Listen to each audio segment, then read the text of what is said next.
Now we'll move on further on the domestic structure, जिसके हवाले से एक सवाल मैं छोड़कर गई थी जो मैं हारून साहब आपसे सबसे पहले पूछना चाहूंगी।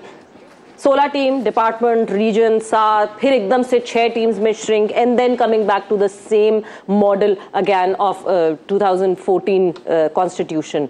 इस पूरे टाइम फ्रेम में आप पाकिस्तान क्रिकेट बोर्ड का हिस्सा थे, क्या चेंजेस हुई, आप कैसे कन्विंस हुए कि इस सेटअप से 6 टीम्स पे जाना एंड देन वापस आना है?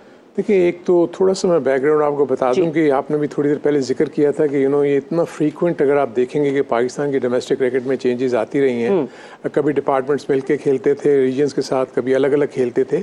उसका रीज़न ये था कि जब भी कोई डिबेकल होता था, यानी पाकिस्तान किसी भी वर्ल्ड इवेंट में अच्छी कारकर्दगी नहीं करता था, तो जो भी चेयरमैन था वो क्या करता था, एक कमेटी बना देता था कि आप जी इसके वो ढूंढें रीजंस कि क्या रीज़न है। तो रीज़न क्या होता था, वो डोमेस्टिक क्रिकेट को देखते थे कि ये डोमेस्टिक क्रिकेट कैसे हो रही है, अलग अलग खेल रहे हैं जी, अलग अलग खेल रहे थे इसलिए प्लेयर्स नहीं आए और ये नहीं हुआ, इनको मिला के खिला दें। सो रीजन और डिपार्टमेंट मिला के खेल लेते थे। 3 साल के बाद फिर गड़बड़ होती थी, पाकिस्तान की टीम हार जाती थी, फिर बैठ जाते थे ड्राइंग बोर्ड पे और फिर सोचते थे अरे यार ये मिल के खेल रहे हैं, इनको अलग अलग कर दें। तो वेयर एज कि हम लोग एक ही जगह पे घूम रहे थे। फिर अभी जो आपने जिक्र किया 6 टीमों वाला, इसमें हुआ ये कि आपको पता ही है कि ऑस्ट्रेलियन पैटर्न के ऊपर बड़ी बातें हो रही थी। फॉर्मर प्राइम मिनिस्टर जो है वो एडमेंट थे कि हमें 6 टीमों के साथ खेलना है। इनफैक्ट इसकी एक टास्क फोर्स बनी जिसमें एहसान मानी साहब ने एक टास्क बनाई, जिसमें मैं भी था जी। और उस पे फिर हमने पूरा जब स्ट्रक्चर को देखने के बाद बहुत इन डेप्थ स्टडी किया, तो हमने देखा कि मुख्तलिफ रोल्स हैं। यानी डिपार्टमेंट जो है वो सिर्फ 2 से 3 महीने क्रिकेट खेलता है। जो सबसे इंपॉर्टेंट चीज़ जो डिपार्टमेंट करता था वो जॉब्स देता था प्लेयर्स को। वेयरएज 2 से 3 महीने की एक्टिविटी के बाद 9 महीने तक डिपार्टमेंट का कोई रोल नहीं था क्रिकेट की एक्टिविटीज़ में। वेयरएज वो यही चाहते थे फॉर्मर मिनिस्टर कि नहीं, ये इनको पूरे साल कुछ ना कुछ वो करना चाहिए और ये रीजन्स को स्ट्रॉन्ग करें। उसके लिए फिर हमने क्या किया कि मिक्स एंड मैच का एक कॉन्सेप्ट डेवलप किया, एक हाइब्रिड स्ट्रक्चर। हमने देखा कि किसी भी टीम को हम डिस्टर्ब ना करें, हम उसको 2 डिवीजन में ले जाएं, डिपार्टमेंट को और रीजन्स को इकट्ठा कर दें, किसी की जॉब भी ना जाए, सारी चीज़ें जो एज इट इज़ कोलैबोरेशन में चले। और डिवीजन 1 और 2 का कॉन्सेप्ट आने के बाद 8-8 टीमें जो हैं वो ऊपर भी खेल रही हैं, नीचे भी खेल रही हैं। रेलीगेशन एंड प्रमोशन का सिलसिला था। जब ये कॉन्सेप्ट हम लेके गए तो वो उनको 16 टीमों से 8 टीमों का तो कॉन्सेप्ट पसंद आ गया, क्योंकि वो टीमें 8 और 8 ऊपर नीचे हो चुकी हुई थी।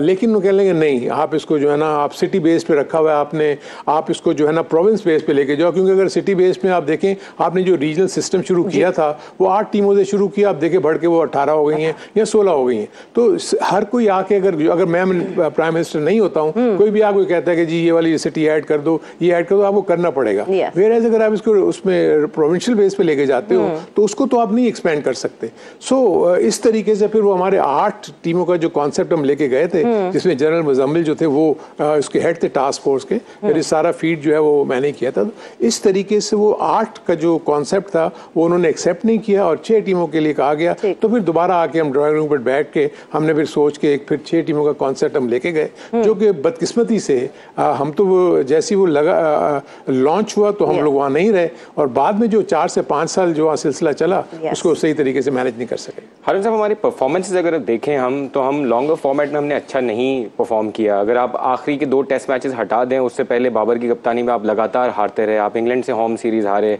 आप ऑस्ट्रेलिया से हारे, साउथ अफ्रीका सीरीज आपने जीती थी, उसके बाद आप हारते गए।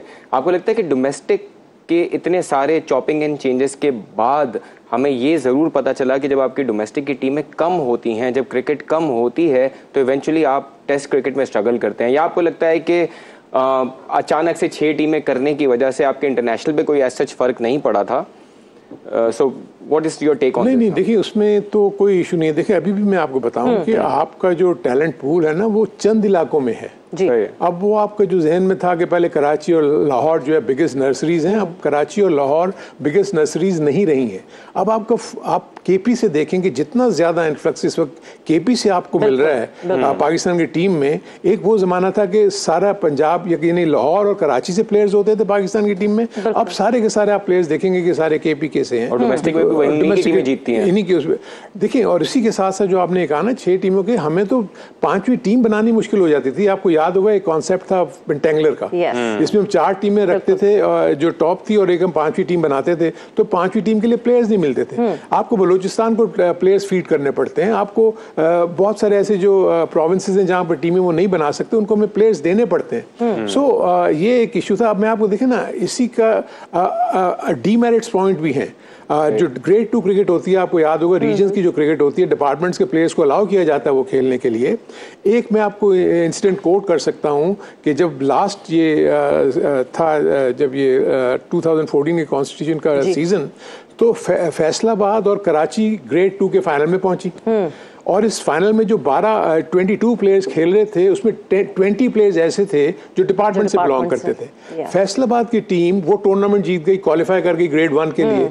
The moment they qualified for the grade 1, अपने 11 प्लेयर्स से वो महरूम हो गए, क्योंकि वो 11 के 11 प्लेयर्स जो थे वो SNGPL से खेलते थे, जो अगले साल उन्होंने ग्रेड 1 खेलना था। तो फैसलाबाद कहाँ से वो प्लेयर्स प्रोड्यूस करेगी जो जाके कम्पीट करेगी? वो खेली और उसके बाद दोबारा रेलीगेट कर गई। सो इसको ना बहुत गौर और खौफ से सोचने के बाद वो करना चाहिए। अभी भी जो ये कॉन्सेप्ट लेकर आए हैं, तो हमने पुराना ही कॉन्सेप्ट वापस लेकर आए ना, कोई नया कॉन्सेप्ट तो नहीं है। फिर अभी भी जो कॉन्सेप्ट है, जरा हम थोड़ा सा उसको एक्सप्लेन भी कर दें साथ साथ, कि अब जो कॉन्सेप्ट आया वो हम वापस उस कॉन्सेप्ट को लेकर आए, जो 2014 में हमने होता हुआ देखा था कि रीजन्स एक तरफ हैं, डिपार्टमेंट्स एक तरफ हैं। रीजन्स अपना अलग खेलेंगे, डिपार्टमेंट्स अलग खेलेंगे।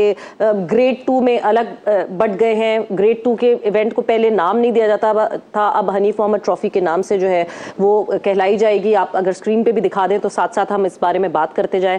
कायदे आजम ट्रॉफी में अगर हम रीजनल टीम्स की बात करें तो Peshawar, Karachi whites, Lahore blues, Rawalpindi, FATA, Multan, Lahore whites and Faisalabad, ये कायदे आजम ट्रॉफी की रीजनल टीम्स होंगी। ग्रेड 2 की तरफ हनीफ मोहम्मद ट्रॉफी की बात करें तो यहाँ की regional teams Abbottabad, Bahawalpur, Azad Kashmir and Azad Jammu Kashmir, Dera Murad Jamali, Hyderabad, Karachi blues, Larkana, Quetta, Sialkot, Islamabad.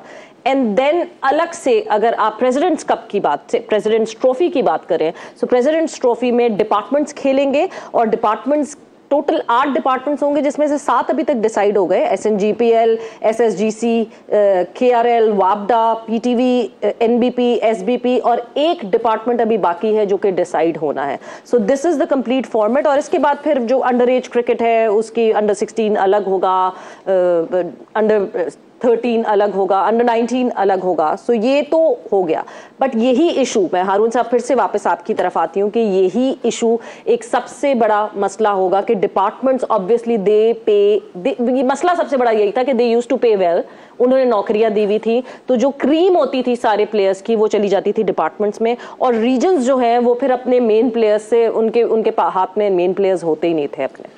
देखिए, यही तो वो इशू है जिसको मैं थोड़ा सा फर्दर मैं आपको एक्सप्लेन कर दूंगा। अब होगा क्या, जो मैं इस सिचुएशन को देख रहा हूँ, क्योंकि अलग अलग करने से क्या होगा कि जब डिपार्टमेंट की क्रिकेट चल रही होगी, तमाम के तमाम प्लेयर्स वहाँ डिपार्टमेंट से खेल रहे होंगे।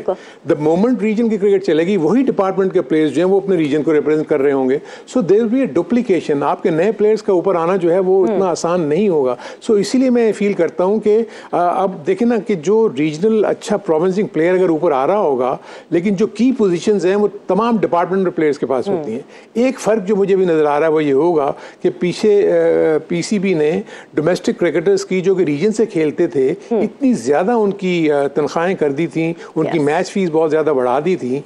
क्या जो डिपार्टमेंट आजकल जो टीमें बनाएंगे, क्या वो PCB के उस स्ट्रक्चर को मैच कर सकेंगे, फाइनेंशियल स्ट्रक्चर को, जो कि इस वक्त PCB डोमेस्टिक प्लेयर्स को प्रोवाइड कर रहा है? ठीक है, नंबर ऑफ प्लेयर्स आपके बढ़ जाएंगे, क्या क्वालिटी आपकी बढ़ेगी? आपका इंफ्रास्ट्रक्चर कितना है? इतनी ज्यादा क्रिकेट है, क्या आपके पास इनफ ग्राउंड्स अवेलेबल हैं? मैं आपको अगर ये भी बता दूं कि 3 महीने पंजाब में क्रिकेट ही नहीं होती।